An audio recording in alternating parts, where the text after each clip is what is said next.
नमस्कार प्रिय मित्रों। आज की कथा कोई साधारण कथा नहीं, ये है माँ के हृदय और उसके निस्वार्थ मातृत्व की झलक। जीवित पुत्री का व्रत। कहते हैं जो भी मित्र श्रद्धा से इसे सुनेगा उसकी संतानें स्वस्थ, दीर्घायु और सुखी रहेंगी। माँ का प्रेम ही सबसे बड़ा चमत्कार है और यही प्रेम जब व्रत का रूप लेता है तो संतान के जीवन में सुख समृद्धि बरसाता है। तो आइए मन को शांत कीजिए और बड़े प्यार से सुनिए ये पावन कथा। मित्रों, जीवित पुत्रिका व्रत का नाम ही अपने भीतर कितनी गहराई समेटे हुए है। जीवित अर्थात जीवित रहना, पुत्रिका अर्थात संतान। इसका सीधा सा भाव है संतान की दीर्घायु और जीवन की रक्षा के लिए किया जाने वाला व्रत। इस दिन माएँ उपवास रखकर जल तक का त्याग करके अपने बच्चों की अखंड आयु और निरोगी जीवन की कामना करती हैं। सोचिए मित्रों, एक माँ पूरे दिन बिना अन्न जल के रह जाती है बस इसलिए कि उसकी संतान को कभी कोई संकट ना आए। जब वो पूजा करती है तो उसकी हर प्रार्थना में ये भाव छुपा होता है, हे प्रभु, मेरी संतान हंसती खेलती सुरक्षित और सुखी रहे, उसकी हर सांस मुझसे भी लंबी हो। यही है इस व्रत का मूल स्वरूप। मित्रों, हमारी संस्कृति में माँ को देवताओं से भी ऊपर स्थान दिया गया है, क्योंकि देवता तो आशीर्वाद देते हैं, लेकिन माँ तो अपनी तपस्या और त्याग से संतान का भाग्य ही बदल देती है। जीवित पुत्री का व्रत इसी मातृत्व की शक्ति का उत्सव है। कहते हैं जब कोई माँ इस व्रत को पूरे मन, श्रद्धा और विश्वास से करती है तो मृत्यु का संकट भी संतान से दूर चला जाता है। ये व्रत न केवल बच्चों के लिए सुरक्षा कवच है, बल्कि माँ के लिए भी अपने मातृत्व के गौरव को जीने का एक अवसर है। गांव की गलियों में, नगर के मोहल्लों में हर ओर जब ये व्रत आता है तो एक अलग ही वातावरण बन जाता है। महिलाएं सुबह से ही तैयार होकर उपवास का संकल्प लेती हैं। उनके चेहरे पर भले ही उपवास की थकान हो, लेकिन आंखों में अपनी संतान के लिए 1000 दीपकों जैसी रोशनी होती है। माएँ मिलकर एक दूसरे को प्रेरित करती हैं, गीत गाती हैं और कथा सुनने के लिए एकत्र होती हैं। ये केवल व्रत नहीं बल्कि सामूहिक मातृशक्ति का उत्सव है। मित्रों, सोचिए जब कोई माँ उपवास में बैठी होती है और उसके छोटे छोटे बच्चे उसके पास आकर खेलते हैं तो उसका मन कैसे भावुक हो जाता है। उसका हृदय कह उठता है, हे प्रभु, मैं तो भूख प्यास सह लूंगी, लेकिन मेरी संतान पर कभी आंच न आए। यही भाव इस व्रत को इतना पवित्र बना देता है। जीवित पुत्री का व्रत केवल शरीर से किया जाने वाला व्रत नहीं है, ये आत्मा से किया गया व्रत है। मित्रों, यही प्रस्तावना हमें आगे ले जाएगी उस कथा की ओर जिसमें हम देखेंगे कि कैसे प्राचीन काल में एक माँ ने अपने बच्चों की रक्षा के लिए ये व्रत किया, कैसे उसकी पीड़ा ने देवताओं को भी हिला दिया और कैसे मातृत्व के बल ने मृत्यु को भी मात दे दी। ये तो बस शुरुआत है। आगे हम प्रवेश करेंगे प्राचीन काल की पृष्ठभूमि में, जहाँ समाज, नगर और स्त्रियों की श्रद्धा का सुंदर वर्णन मिलेगा। मित्रों, कल्पना कीजिए प्राचीन काल का एक नगर जिसके चारों ओर ऊंची ऊंची दीवारें बनी हुई हैं, भीतर बड़े बड़े महल, राजप्रासाद और मंदिर, गलियों में मिट्टी के घर, कच्ची सड़कों पर बैलगाड़ियों की आवाज़ और चौक चौराहों पर हलचल। लोग सुबह सुबह सूर्य को अर्घ्य देते, नदी के घाट पर स्नान करते और फिर अपने अपने कार्यों में लग जाते। पुरुष खेती बाड़ी, व्यापार या युद्ध विद्या में संलग्न होते, तो स्त्रियां घर संभालने, बच्चों की देखभाल करने और धार्मिक कार्यों में व्यस्त रहती। समाज का हर वर्ग धर्म और परंपरा से गहराई से जुड़ा हुआ था। मंदिरों में घंटियों की गूंज, वेद मंत्रों का उच्चारण और स्त्रियों की गीतों से पूरा वातावरण पवित्र हो उठता था। मित्रों, उस समय समाज में सबसे बड़ा धन माना जाता था संतान। माता पिता को लगता कि उनका जीवन तभी सफल है जब उनके घर में बच्चे हों और वे हंसते खेलते बड़े हों। विशेषकर माताएं तो संतान के लिए किसी भी त्याग को छोटा मानती थीं। उनकी हर प्रार्थना, हर उपवास, हर अनुष्ठान का उद्देश्य यही होता, मेरे बच्चे सुरक्षित रहें। बेटे बेटियों को लेकर भेदभाव बहुत कम था। माता पिता समझते थे कि बेटी घर की लक्ष्मी है और बेटा वंश का दीपक। इसीलिए दोनों की लंबी आयु और सुख समृद्धि के लिए व्रत और पूजा की जाती थी। ग्राम ग्राम में मंदिर बने होते थे। हर त्योहार, हर पर्व पर महिलाएं एकत्र होकर पूजा करती, व्रत करती और एक दूसरे को कथा सुनाती। कहते हैं कि प्राचीन समय की स्त्रियां केवल घर की गृह लक्ष्मी नहीं थीं, बल्कि धर्म परंपरा की धुरी भी थीं। उनके व्रत और उपवास ही परिवार को संकट से बचाते थे। वे मानती थीं कि यदि हम श्रद्धा और विश्वास से उपवास करें तो देवता प्रसन्न होकर हमारी संतान की रक्षा करेंगे। इसी भाव ने जीवित पुत्रिका जैसे व्रत को जन्म दिया। सुबह वे स्नान करके स्वच्छ वस्त्र धारण करती, घर को गोबर और गेरू से लीपती और दरवाजे पर सुंदर रंगोली बनाती। फिर तुलसी को जल चढ़ाती और देवताओं की आराधना करती। माताएं बच्चों को काजल लगाकर, ताबीज बांधकर और माथे पर टीका लगाकर उन्हें बुरी नजर से बचाने का प्रयास करती थीं। उनका विश्वास था कि मातृत्व की ये सुरक्षा ही बच्चों को दीर्घायु बनाती है। मित्रों, हर गांव नगर में बुजुर्ग माताएं छोटी छोटी कहानियां सुनाती थीं कि कैसे एक मां ने अपने व्रत और उपवास से मृत्यु के मुंह से अपने बच्चे को खींच लिया। ये कहानियां बच्चों को भी सुनाई जाती थीं ताकि उनमें भी आस्था और विश्वास पैदा हो। धीरे धीरे ये विश्वास इतना गहरा हो गया कि जीवित पुत्री का व्रत समाज में अनिवार्य परंपरा बन गया। विशेष रूप से जिन माताओं की संतान बीमार पड़ जाती या संकट में होती, वे इस व्रत को अवश्य करती थीं। प्राचीन काल में ये माना जाता था कि हर संकट के पीछे कोई अदृश्य शक्ति है और हर संकट से बचाने वाली भी कोई दिव्य शक्ति है। माताएं प्रायः माता पार्वती, माँ दुर्गा और माँ गंगा का आह्वान करती थीं। वे मानती थीं कि यही देवियां संतानों की सच्ची रक्षक हैं।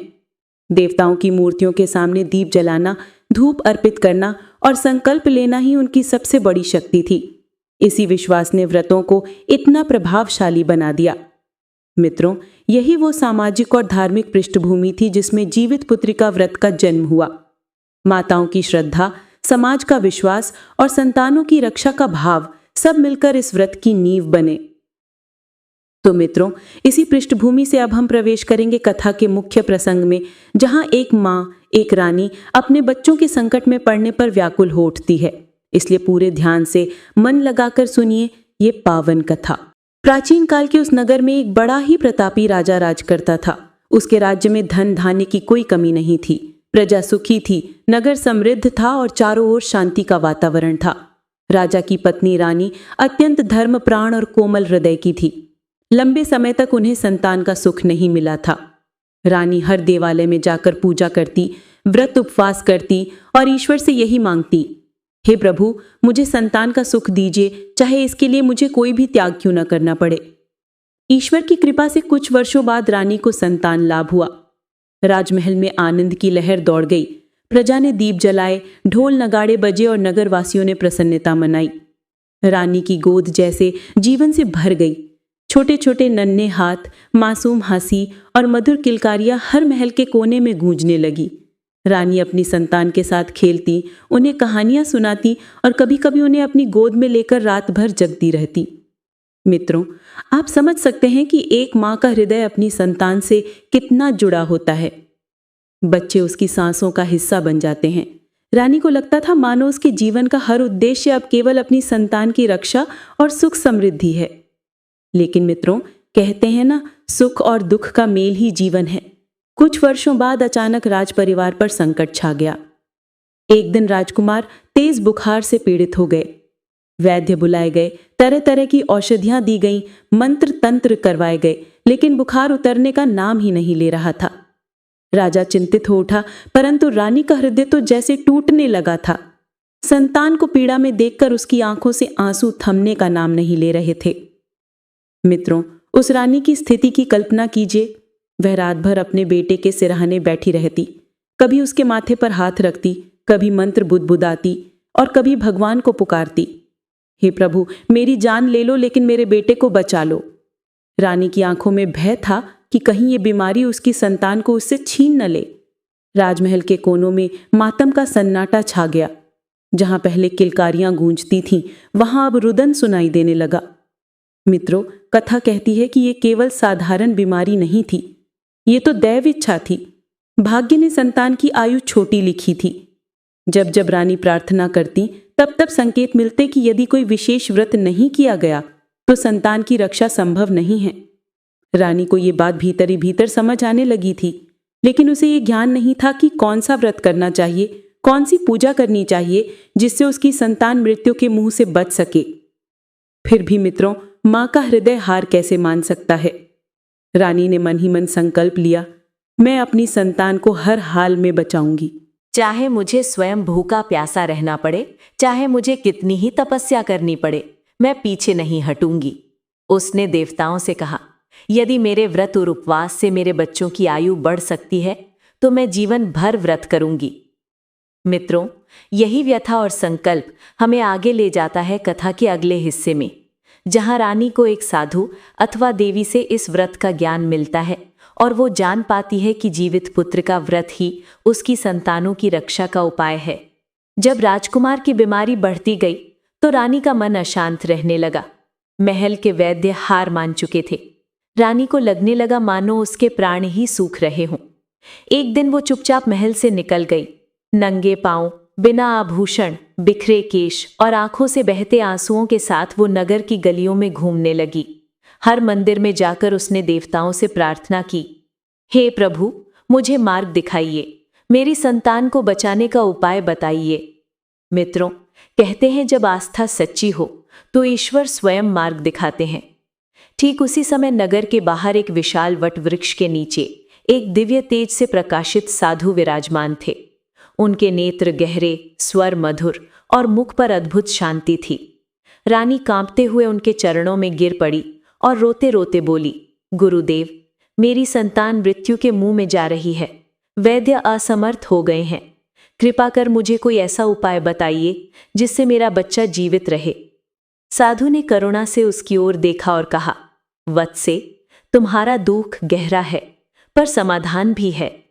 एक व्रत है, जीवित पुत्रिका व्रत। इसे यदि माँ पूरे नियम, श्रद्धा और संकल्प के साथ करती है तो मृत्यु का संकट भी संतान को छू नहीं पाता। रानी ने आश्चर्य से पूछा, गुरुदेव, ये व्रत क्या है, कैसे किया जाता है? कृपया मुझे विस्तार से बताइए। साधु बोले, इस व्रत का संकल्प भाद्रपद मास के कृष्ण पक्ष की षष्ठी तिथि को किया जाता है। इस दिन माँ पूरे दिन अन्न जल का त्याग करती है और केवल संतान की लंबी आयु की कामना करती है। दिन भर भगवान शिव, माता पार्वती और देवी जीवित पुत्रिका की पूजा की जाती है। व्रती स्त्री संध्या समय कथा सुनती है और रात्रि जागरण करती है। अगले दिन प्रातः स्नान करके पुनः पूजन कर दान दक्षिणा देकर व्रत का समापन करती है। साधु ने आगे कहा, हे रानी, यदि तुम ये व्रत सच्चे मन से करोगी तो तुम्हारी संतान का जीवन सुरक्षित होगा। ये व्रत केवल शरीर से नहीं, मन और आत्मा से करना होता है। जब माँ तपस्या करती है तो उसकी तपस्या देवताओं को भी झुकने पर मजबूर कर देती है। रानी ने उनके चरण पकड़कर कहा, गुरुदेव, आपने मुझे जीवन दान दिया है। मैं संकल्प लेती हूँ कि मैं ये व्रत अवश्य करूंगी और अपनी संतान को बचाऊंगी। मित्रों, कथा की एक अन्य रूप में ये भी कहा गया है कि जब रानी रात में मंदिर में रो रो कर प्रार्थना कर रही थी, तभी देवी पार्वती स्वयं प्रकट हुई। उनकी दिव्य छवि, ममता से भरी आंखें और हाथ में वरद मुद्रा देखकर रानी की आत्मा झुक गई। देवी ने कहा, वत्से, तेरा मातृत्व निष्कलंक है, तेरे आंसू व्यर्थ नहीं जाएंगे। जीवित पुत्र का व्रत ही वो उपाय है जिससे तेरी संतान मृत्यु से मुक्त होगी। फिर देवी ने भी वही नियम बताए और आशीर्वाद देकर अंतर्ध्यान हो गई। मित्रों, अब रानी का मन आश्वस्त हो गया। उसकी आंखों में नया उत्साह और हृदय में नई शक्ति का संचार हुआ। उसने प्रण लिया, इस व्रत को मैं जीवन भर करूंगी। रानी ने दृढ़ निश्चय किया, मैं भूखी प्यासी रहकर भी अपनी संतान के जीवन की रक्षा करूंगी। मेरे तप से देवताओं को प्रसन्न करना ही मेरा एकमात्र ध्येय है। बहनों, अब रानी को मार्ग मिल चुका था। उसका मातृत्व और उसकी आस्था एक हो गए थे। आने वाली षष्ठी तिथि के लिए उसने पूरे मन, प्राण और आत्मा से संकल्प किया, आज से मैं अपने जीवन को संतान की रक्षा के लिए समर्पित कर दूंगी। ये व्रत मेरे लिए केवल धार्मिक कर्तव्य नहीं, बल्कि मातृत्व का तप है। व्रत से एक दिन पूर्व रानी ने उपवास की तैयारी की। उसने राजमहल को स्वच्छ किया, मंदिर को सजाया और अपने हृदय को निर्मल किया। भाद्रपद मास की कृष्ण पक्ष की षष्ठी तिथि आई। प्रातः सूर्य उदय से पहले रानी ने स्नान किया, शुद्ध वस्त्र धारण किए और हाथ जोड़कर प्रार्थना की। उसने संकल्प लिया, मैं आज संतान की रक्षा के लिए ये व्रत करती हूँ। जब तक मेरी संतान जीवित और स्वस्थ न हो जाए, मैं इस व्रत को करती रहूंगी। उसने अन्न, जल और फल तक का त्याग कर दिया। ना तो जल पिया और न ही अन्न का एक दाना। उसके हृदय में केवल संतान की दीर्घायु की कामना थी।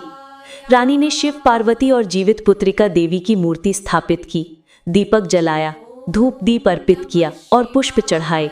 संध्या समय उसने जीवित पुत्रिका की कथा सुनी, कथा जिसमें एक माँ ने व्रत करके मृत्यु को मात दी थी। कथा सुनते समय रानी की आंखें आंसुओं से भर गईं। उस रात रानी ने नींद का त्याग किया। दीपक के सामने बैठकर वो बार बार प्रार्थना करती रही, हे माँ, मेरी संतान को जीवन दो। बहनों, सोचिए, पूरा दिन और पूरी रात बिना अन्न जल के रहना कितना कठिन है। पर रानी के चेहरे पर थकान नहीं थी, केवल दृढ़ता थी। उसकी आंखों में आंसू थे, पर उनमें आस्था की चमक भी थी। उसने निश्चय किया, यदि मेरा व्रत सफल हुआ तो मैं जीवन भर ये नियम निभाऊंगी। मेरे बच्चे की हर सांस मेरी तपस्या का परिणाम होगी। सुबह होते ही रानी ने स्नान किया, पुनः देवताओं की पूजा की, ब्राह्मणों को भोजन कराया और वस्त्र व दान दक्षिणा देकर व्रत का समापन किया। हाथ जोड़कर प्रार्थना की, हे माँ जीवित पुत्रिका, मेरी तपस्या स्वीकार करो और मेरे बच्चों को आशीर्वाद दो। उस दिन नगर की अन्य स्त्रियों ने भी रानी का अनुकरण किया। उन्होंने देखा कि एक माँ अपने बच्चे के लिए कितना बड़ा त्याग कर सकती है। सबने रानी को आदर्श मानकर ये व्रत करने का प्रण लिया। रानी ने पूरी रात दीपक के सामने जागरण किया। उसकी आंखें लाल हो चुकी थी, शरीर थका हुआ था, पर मन अडिग था। हर बार जब उसके बच्चे की सांसें धीमी पड़ती, उसका हृदय कांप उठता, पर वो और भी जोर से देवी का नाम जपने लगती। हे माँ जीवित पुत्रिका माता, मेरे बच्चे की डोरी आपके हाथ में है, कृपा कर इसे मत तोड़िए। उसकी पुकार आकाश में गूंज उठी। कथा कहती है, उस रात यमराज स्वयं प्रकट हुए। बालक की आयु पूर्ण हो चुकी थी, इसलिए वो उसकी प्राण डोरी खींचने आए थे। पर जैसे ही यमराज ने डोरी खींची, रानी ने जोर से पुकारा, हे माँ जीवित पुत्रिका, मेरी संतान को बचा लो। उस पुकार में इतना बल था कि पूरा आकाश कांप उठा। अचानक वहां दिव्य प्रकाश फैला। माता जीवित पुत्रिका स्वयं प्रकट हुई। उनकी आंखों से ममता झलक रही थी, मुखमंडल से करुणा बरस रही थी और उनके हाथ वरदान देने की मुद्रा में उठे थे। उन्होंने यमराज की ओर देखा और कहा, रुक जाओ यम, ये संतान अभी जीवित रहेगी। इसकी मां ने तप किया है, जिसने इसे जीवन दान दिया है। मातृत्व के आगे मृत्यु को भी झुकना होगा। यमराज नतमस्तक हो गए और बालक की प्राण डोरी छोड़ दी। बहनों, जैसे ही यमराज पीछे हटे, बालक की सांसें फिर से तेज हो गईं। उसका चेहरा, जो अब तक मुरझा चुका था, अचानक लालिमा से भर गया। उसकी आंखें धीरे धीरे खुली और होठों पर मुस्कान खेल गई। रानी ने उसे अपने आंचल में भर लिया और रोते रोते पुकार उठी, हे माँ, आपने मुझे जीवन दान दिया है। आपने मेरे मातृत्व को सफल बना दिया है। उस क्षण केवल रानी और उसका पुत्र ही नहीं, बल्कि पूरा राजमहल उस दिव्य दृश्य का साक्षी बना। आकाश से देवताओं ने पुष्प वृष्टि की और कहा, धन्य है वो माँ जो अपनी संतान के लिए स्वयं को तपस्या में झोंक देती है। धन्य है जीवित पुत्र का व्रत, जो मृत्यु के मुंह से भी जीवन निकाल लाता है। रानी ने देखा कि उसका पुत्र पुनः स्वस्थ हो चुका है। उसकी आंखों से आंसू बह निकले। वो रानी के चरणों में झुक गया और बोला, आज मैंने समझा कि माँ का प्रेम कितना महान है। तुम्हारे तप ने हमारे पुत्र को जीवन दिया है। मैं इस दिन को कभी नहीं भूलूंगा। राजमहल में ढोल नगाड़े गूंज उठे, दीप जलाए गए और नगर में उत्सव मनाया गया। बहनों, इस चमत्कारिक घटना के बाद नगर की हर माँ ने संकल्प लिया कि वे भी ये व्रत करेंगी। सबने माना कि यदि एक माँ का व्रत मृत्यु को रोक सकता है, तो ये व्रत समाज की हर माँ की शक्ति बनेगा। जिस दिन राजकुमार को नया जीवन मिला, उसी दिन से नगर की गलियों में खुशी की लहर दौड़ गई। लोग एक दूसरे से कहते, क्या आपने सुना, रानी के व्रत से राजकुमार मृत्यु से लौट आया। जो भी इस घटना का साक्षी बना, उसके हृदय में रानी के मातृत्व और तपस्या के प्रति गहरा सम्मान उत्पन्न हुआ। नगर की स्त्रियां आपस में कहने लगी, यदि इस व्रत से रानी की संतान बच सकती है, तो हम भी इसे करेंगे। हमारी संतान भी सुरक्षित रहेगी। धीरे धीरे यह चर्चा गांव-गांव, नगर-नगर फैल गई। हर माँ को लगा मानो उसके हाथ में अपनी संतान की रक्षा का एक सशक्त उपाय आ गया है। अगले ही वर्ष जब भाद्रपद मास की कृष्ण पक्ष की षष्ठी तिथि आई, तो न केवल रानी बल्कि नगर की सैकड़ों माताओं ने ये व्रत किया। सुबह से ही वे नदी के घाट पर स्नान करने आई, शुद्ध वस्त्र धारण किए और देवी जीवित पुत्रिका का पूजन किया। माँ एक साथ बैठकर कथा सुनने लगी, भजन गीत गाने लगी और पूरे मन से संतान की दीर्घायु की प्रार्थना करने लगी। धीरे धीरे इस व्रत ने समाज में नई शक्ति और उत्साह भर दिया। अब माताएं भय और चिंता में डूबी नहीं रहती थी, बल्कि उनके चेहरे पर आत्मविश्वास और आस्था की चमक दिखने लगी। गांव की महिलाएं खेत खलिहानों से समय निकालकर व्रत करती, नगर की स्त्रियां मंदिरों में सामूहिक पूजा करती। कथा सुनने का चलन इतना बढ़ा कि हर वर्ष इस दिन सभी माताएं एकत्र होकर जीवित पुत्रिका की कथा सुनने लगी। बहनों, ये सच है कि शुरुआत में ये व्रत केवल एक रानी ने किया था, लेकिन धीरे धीरे ये हर माँ का व्रत बन गया। किसान की पत्नी, व्यापारी की धर्मपत्नी, सैनिक की पत्नी, राजकुमारी या गृहिणी, सबके लिए ये व्रत समान हो गया, क्योंकि माँ का हृदय तो एक सा ही होता है, चाहे वो झोपड़ी में रहे या महल में। बहनों, शास्त्रों में कहा गया है, संतान सुख से बढ़कर माँ के लिए कोई दूसरा सुख नहीं है। जो स्त्री पूरे श्रद्धा, आस्था और निष्ठा से ये व्रत करती है, उसकी कोख कभी खाली नहीं रहती। यदि संतान नहीं है तो उसे संतान की प्राप्ति होती है, यदि संतान है तो वो दीर्घायु और सुखी रहती है। जीवित पुत्रिका माता की कृपा से संतान पर कोई अकाल मृत्यु या बड़ा संकट नहीं आता। यमराज भी माँ की प्रार्थना के आगे झुक जाते हैं। इस व्रत का सबसे बड़ा फल है संतान की दीर्घायु और निरोगी जीवन। माँ की हर मनोकामना पूरी होती है। वो संतान की शिक्षा, विवाह और समृद्धि के लिए जो सोचती है, देवी उसकी झोली भर देती है। जब संतान सुरक्षित और सुखी रहती है तो परिवार में स्वाभाविक रूप से सुख, शांति और समृद्धि आती है। ये भी कहा गया है कि इस व्रत से पिछले जन्मों और इस जन्म के पाप भी क्षीण हो जाते हैं। माँ का मन निर्मल और पवित्र हो जाता है, मानो वो स्वयं देवी का रूप धारण कर ले। इस व्रत से न केवल माँ और संतान का कल्याण होता है, बल्कि समाज में भी उस माँ का आदर बढ़ जाता है। लोग कहते, ये वही माँ है जिसने तप करके अपनी संतान को जीवन दिया। फलश्रुति का एक और बड़ा पहलू है, ये व्रत केवल एक दिन की तपस्या नहीं है, बल्कि आने वाली पीढ़ियों के लिए प्रेरणा है। आज भी असंख्य माताएं इसे करती हैं और विश्वास करती हैं कि जीवित पुत्रिका माता उनकी संतान की रक्षा करती हैं। बहनों, इस व्रत की फलश्रुति यही कहती है कि माँ का तप ही सबसे बड़ा बल है। उसके आंसू व्यर्थ नहीं जाते, उसकी प्रार्थना खाली नहीं लौटती और उसकी गोद कभी सूनी नहीं होती। प्रिय मित्रों, इस प्रकार जीवित पुत्रिका व्रत की कथा पूर्ण होती है। आज आपने देखा कैसे एक माँ के तप और व्रत ने उसके संतान को मृत्यु के मुख से बचाया, कैसे यह परंपरा पूरे समाज में फैली और कैसे इसकी फलश्रुति ने हर माँ को आशीर्वाद और शक्ति प्रदान की। तो मेरे प्यारे मित्रों, यदि इस कथा में मुझसे कोई भूल हो गई हो तो क्षमा कर देना। बस एक विनती है, इस कथा को अपने 5 लोगों तक अवश्य पहुंचाना, ताकि प्रभु की कृपा सबके जीवन को छू सके। ईश्वर से यही प्रार्थना है कि आपके घर आंगन में सुख, शांति और समृद्धि सदा बनी रहे। शिव, पार्वती और लक्ष्मी नारायण की असीम कृपा आप सब पर निरंतर बरसती रहे। धन्यवाद मित्रों।